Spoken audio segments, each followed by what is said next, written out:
Are you struggling to connect with your avoidant partner? Do you feel like he's constantly pulling away or keeping his guard up? The truth is that avoidant men are not as detached and cold as they seem. They do have deep desires. I'm going to show you in this video how to meet those needs while building a stronger, lasting bond that can head to an intimate, loving marriage. I'm Adam Lane Smith, the attachment specialist. If you're new to this channel, welcome, and I'm glad that you are here. If this is your first video, I'm glad it's this one. You're going to learn a lot about avoidant men and their biological needs here today. And if you're returning and you've watched some of my other videos, I'm glad you're here because this is some very important biological, neurochemical information you need about avoidant men and how to build great relationships with them. Let's get right into it. So what is it that avoidant men truly desire? Let's make this very simple. Avoidant men truly crave peace above all other things. Avoidant men are constantly on high alert. They feel it's their responsibility to manage and control potential threats in their environment at all times. You've probably heard them say something like, no one helps you, no one saves you, you have to watch out for yourself in this world, no one's coming to rescue you. It is their responsibility. And to their point, they're not necessarily wrong, although they are hyper-independent and they have fostered relationship structures where no one is coming to help them and no one watches their back. There's an old Icelandic proverb, bare is the back of a brotherless man, and avoidant people in particular have a constantly bare back that they are always spinning around to try to watch. This hyper-vigilance means that they struggle to ever relax or ever let their guard down, which they can't even imagine why they would let their guard down, even in their closest relationships, even when they're with the person they love. Now, they're not naturally detached. They've learned to rely only on themselves because their environment, often from childhood, taught them that connection brings chaos or harm. With avoidant attachment style, because they learned so early on that other people were arbitrary, distant, disconnected, hurtful, stressed out, or just not to be trusted, they pulled back and built a healthy protective wall between themselves and other people so that no one could get in and hurt them. What this did was amp up their sympathetic nervous system to the max so that they could always be a vigilant and hyper-connected person to their environment, constantly tracking threats. Now, this chronic activation of sympathetic nervous system floods them continuously with cortisol and adrenaline, and essentially over time does burn them out, but in the short term, makes them very, very, very aware of every little stress and threat and danger in their relationship or in their life. They are constantly scanning for threats, but their sympathetic nervous system never shuts down. It may go up and down like you rev a car's engine, but it never really turns off. You want it to turn off and switch into what's called the parasympathetic nervous system so that you can rest and digest. We are supposed to, and men in particular, go out, face trials and difficulties, go up into the sympathetic, come back to our connected tribe or family or partner, and turn off the sympathetic nervous system and switch to parasympathetic nervous system to rest, digest, heal, become productive, bond, our immune systems go up, our testosterone improves, our adrenals refresh and heal, everything begins to change. Avoidant people don't have this. Their sympathetic nervous system is chronically activated.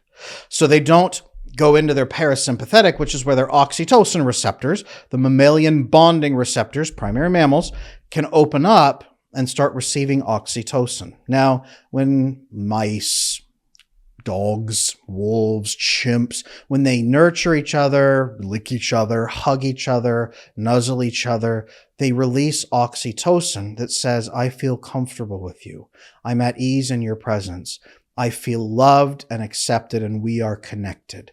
This actually rewards them for staying together and for being loving and intimate and peaceful together. It's only released when the sympathetic nervous system is turned off, and that unblocks the oxytocin receptors. As you get that oxytocin feeling, your vagus nerve stimulates in your chest, the blood flow changes and your breathing changes, your chest feels warm and expands. It relaxes. You feel very, very good. You rest and digest. This starts to release GABA, gamma-aminobutyric acid, GABA, which is an inhibitory neurotransmitter that shuts down cortisol. It reduces the cortisol in your system. It stops it from releasing in the future. If it does release, it shortens the release and thins it out and then puts it away very quickly. So your cortisol levels are now highly regulated and pushed down. Okay. And somebody who is hyper-vigilant and alone, you want unregulated cortisol to, at a moment's notice, be constantly tracking threats and then responding to those threats. When there's safety in numbers and they feel safe, they can rest and fully relax. The GABA helps them to do that. The GABA takes magnesium and synthesizes melatonin to sleep deeper at night. Because again, a lone, scared chimp in the woods surrounded by tigers in a tree does not want to sleep deeply, but a chimp safe in a communal bonding situation where there's other chimps who love and accept him should sleep deeply, because then his health improves. Okay? Avoidant men are the lone ape in the tree with a sharp stick, afraid of tigers eating them. That's why they burn out. They also, because they don't enter in their parasympathetic nervous system, their testosterone starts to really tank around 30, 35. Their immune system massively broken. So they are usually more likely to have cancer, heart attacks, strokes, especially at 45, 50, 55, pushing it. They start to die painfully and lose 10 to 15 years of their life. Constant self-reliance, constant emotional distancing, constant stress hormones flame them out. They never experience parasympathetic nervous system unless they smash with as much alcohol as they can. This is why a lot of avoidant people do tend to drink. They may not be alcoholics, but they do tend to drink. It floods you with GABA and forcefully turns off that part of your brain that's trying to track. And it almost makes you feel like you're loved and cared for in a group for a moment, and then has really painful health effects and hangovers and things like that. So you don't want to do that.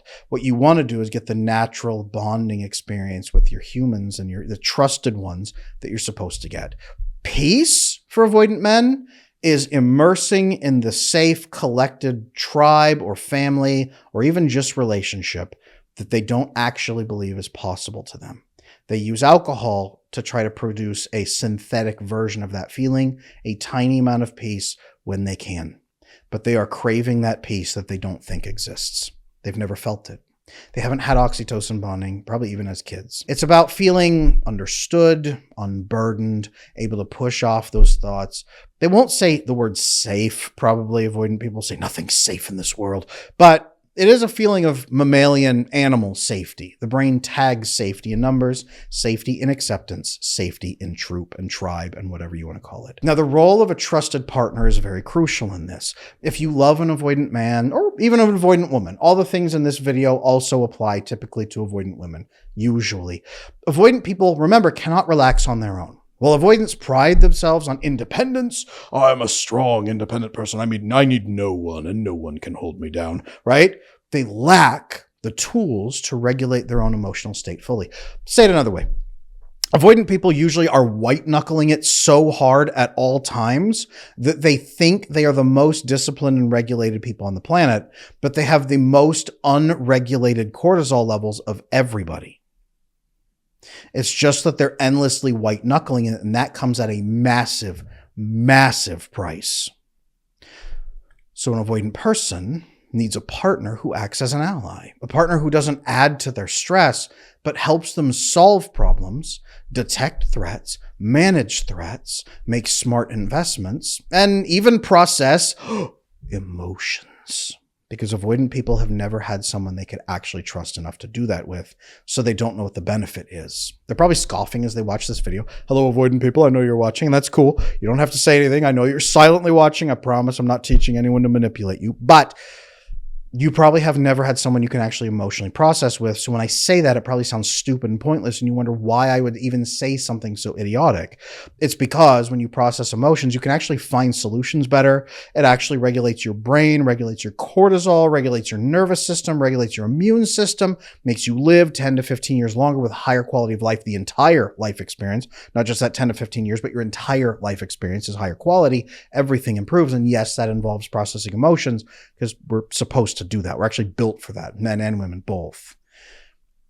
But If you're a person who loves an avoidant person, or you're an avoidant person who's making a checklist for your future partner, here's what an avoidant person needs from a trusted partner. The very first thing is that a partner has to come in already emotionally regulated. Okay. If you have an avoidant partner, make sure that you are approaching them as calmly as possible with emotional clarity. Don't run in and avoid and overwhelm them with chaotic energy, unmeasurable emotions, just blah, freaking out, and then especially demanding comfort. There's something that some toxic partners do called coercive comforting. You coerce comforting out of the other person. Coercive regulation is another one. Forcing the other person to take care of your emotions because you're too out of control to manage them yourselves. A lot of avoidant people are avoidant because in their childhood, they had to manage a parent's feelings. Maybe a very anxious mother, for example. A lot of avoidant men have hyper anxious mothers and they have to constantly please and perform and deal with her feelings. And that was their metric of, man, if I take care of mom, at least things will keep getting done around here. So I got to constantly take care of this lady's feelings. Then they grow up saying, I will never deal with that again. You want support from him, and that's healthy. It is normal to co-regulate together as a couple. In fact, that's mandatory. Yes, he needs to co-regulate emotions with you. At times you need that. All human beings need co-regulation. It should be support, though. He should be supporting you during difficult times, not dependency. He needs a partner who's capable of managing her own emotions and her life without relying on him to fix everything. So if you feel helpless, if you feel emotionally out of control, if you have a lot of trigger points that set you off all the time, you need to manage that as the very, very, very, very first step. Very first thing you have to do. Okay. If that's tough, I have the Attachment Bootcamp video course that walks you through repairing your anxious attachment and stopping some of that emotional dysregulation. Let me know if you need that. It's also linked down in the description below. It's on my website, adamlanesmith.com. But work on your own self-regulation. Clear communication is another thing he needs from you immediately. Present your feelings and needs in a way he can measure and understand. For example, instead of saying, you never care about me, explain, when I feel ignored, I feel disconnected, and I'd love for us to have 10 minutes of focus time together tonight instead of you being on your phone and me feeling like I'm not a priority. Even that's not a great example. It's something you could step into, but here's another thing that you can do. For example, hey, I really want to feel like I am worthy of your time and attention. Even if you think I am, I need to make sure that message is coming across and I need to feel it. It would make me feel that with 45 minutes a night, 4 nights a week of focused time without phones, of you sharing with me about your day, me sharing with you about my day, and us asking clarifying and deeper questions so that we're curious about each other and we learn about each other, and sharing things that we're interested in. 45 minutes a night, 4 or 5 nights a week as a couple, assuming you're living together or something like that. That's measurable. It can help him understand why. Make sense? Only you are able to help him relax. This is absolutely crucial that you understand this. The reason you have to be regulated, you have to be in your parasympathetic nervous system as often as possible. Okay? A supportive, emotionally regulated partner can help him get out of his sympathetic nervous system, and then you can help him activate his parasympathetic nervous system, the body's rest and digest system. That reduces stress hormones like cortisol, and it increases those bonding chemicals like oxytocin, GABA, and then serotonin as well starts flowing differently. Testosterone improves usually. All the adrenals start healing and not being fatigued and exhausted. They don't spit out dust anymore when he tries to amp up. You don't push the gas pedal and the engine just goes, eh. It actually works now, right? He has to rest and digest to get through that. His human growth hormone increases. He sleeps better at night. A lot of avoidant men who have a peaceful female partner start saying, man, I sleep like a log when I'm around you. Like I can't believe how much I sleep when I'm with you. Huge sign that he's really bonding with you. Okay. As his cortisol begins decreasing, testosterone increases, helping him feel more confident, more present, more capable. It increases his gains at the gym. Everything gets better. and his immune system improves. Everything we talked about earlier, everything gets better. For the avoidant man, this might be the first time in their life they experience true relaxation with a partner. Now, like I said, avoidant men, they're searching for this peace, usually with a feminine partner. This goes back to childhood. Many avoidant men grew up with mothers who inadvertently usually took away their peace by adding chaos, emotional inconsistency, demands, coercive soothing. They learned to associate feminine energy and being with stress or unpredictability and chaos, which created their avoidant tendencies. I believe a lot of people, a lot of philosophers throughout history have said the female represents chaos. Well, anxious women can bring chaos and disorder to a man's life, but a peaceful, regulated woman actually brings tremendous peace to a man's life. Deep down, these avoidant men are still looking for what they didn't get in childhood, a feminine presence that brings warmth, calm, and emotional safety without being smothering or demanding or controlling. Warmth, calm, and emotional safety inviting in calmly and peacefully so that they can rest. Okay? This has been true since the very beginning of time. Men have always sought connection with a loving, supportive woman who helps them let their guard down, to rest, to heal, to replenish, and to feel human again. Make it even clearer. An avoidant man doesn't reject connection.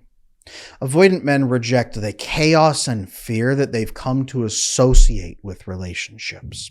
When you present the opposite, peace and stability and an enhancement of his life, you are everything he has always wanted. So here are a few things. If you're watching this right now going, Adam, I want to do this. What the hell do I do? Just tell me, right? Maybe you're feeling that right now. Cool. Let's get into the practicals, okay? Here are some ways to foster the connection that he craves. The first thing you need to do is be his ally, not his liability. Demonstrate that you are someone he can trust to bring solutions and apply those solutions, not to add additional problems. Say it another way. When a problem hits, don't freak out and now he has to calm you so you don't make the fire worse. At bare minimum, step back and better, hand him a fire extinguisher. Make sense? Support him in ways that reduces his stress rather than amplifying it. Be reliable. Be consistent. Avoidants value partners who demonstrate stability over time. You can do this in one way by bringing him your feelings in a measurable way, like we talked about. Instead of overwhelming him with unstructured emotions and things like, I need to feel loved, frame your feelings in terms of their impact and their importance. For example, it would mean a lot to me if we could just have 15 minutes to talk each day. I would feel connected to you. I'd feel calmer. And I think that would enhance our bedroom time, by the way, at the same time. So if we can just share 15 minutes a day, that would be a lot for me. Can we do that? Instead of, I need to feel close to you. Why don't you care about me? Why don't you want that too? See the difference? Instead of, you never talk to me. Okay, what would it look like? What would be the time investment? Why is it important? I call this the what, why, how often method. What is something specific that would help you feel the way you want to? Why is it important to you? Why is it important to the relationship? What benefit does it bring? And how often or how much of an investment is it time-wise? What, why, how often? Make it very measurable and very clear. Then he can usually do it, especially if it's a smart investment. Another thing to do is to give him some space while building that trust. Respect his need for independence while still showing that you're there when he needs you. This doesn't mean you just say, okay, if you want to bail on me, that's fine. I'll just be ready for you when you come back in 6 months. No, you respect the space and you actually say, hey, I know that you need space to actually calm your system. I know that helps you a lot. Let's schedule that in so you get that time. I do need to know if you're feeling stressed out, how much time do you need? Just let me know and we'll make it work. But how much time do you need? When can we talk about this? Set a time, set a date to have conversations. Respect that independence while also making sure that you get your needs met. Over time, he's going to learn to relax and lean into the relationship. It's crucial that you be stable, steady, and self-regulating, measurable, and building this relationship. Now, this might sound like a lot, but I'm going to tell you the secret. This is going to make you so much happier in your life. This isn't really for him. This is really for you. Your quality of life is about to improve so much by following these steps. Yes, he will also like it, but this is building a stable, steady relationship where you will feel regulated. You will feel calm. You will be communicating articulately and measurably about your needs. You're going to get your needs met. So even if for some reason he doesn't respond well to it, the next person will, and your life is going to get better anyway. So I very much recommend you step into this, okay? But if you are feeling stuck during this process, if you're unsure how to break through those avoidant patterns, or if you're just ready to take your relationship to that next level, I do have something that can help you right now. I have the How to Love an Avoidant Man video course I built specifically from the ground up for individuals who love an avoidant man, or for couples that includes an avoidant man, to show you how to foster the deepest connection, how to get your needs met, how to help him make sure he understands you and takes you seriously, and then how to build his trust and his devotion to you so that he craves your presence and wants to move forward into a deeper relationship. So if you feel stuck dealing with avoidant patterns, if you need actionable solutions, if you want a deep connection without the drama of constant misunderstandings, and if you're ready to decode what really works in a relationship with an avoidant man, the How to Love an Avoidant Man video course is built for you. You can find that linked down below in the description if you want to transform your relationship and build a bond that lasts forever with an avoidant man. I'm Adam Lane Smith, the attachment specialist. I would love to hear from you avoidant people who are circling silently in the darkness right now, sizing me up. Please let me know. Does this video really show what avoidant people are craving? Men and women. I know there's a lot of women on this channel who are also avoidant. Is peace the one thing you are really seeking in this life and probably don't believe you can get? Did this video make you maybe understand a little bit more about the possibility of peace? I would love to hear your input. Please let me know. If this video was helpful, make sure you like, comment, subscribe, ring that little bell for notifications, and come to my next live stream. I'd love to talk to you there.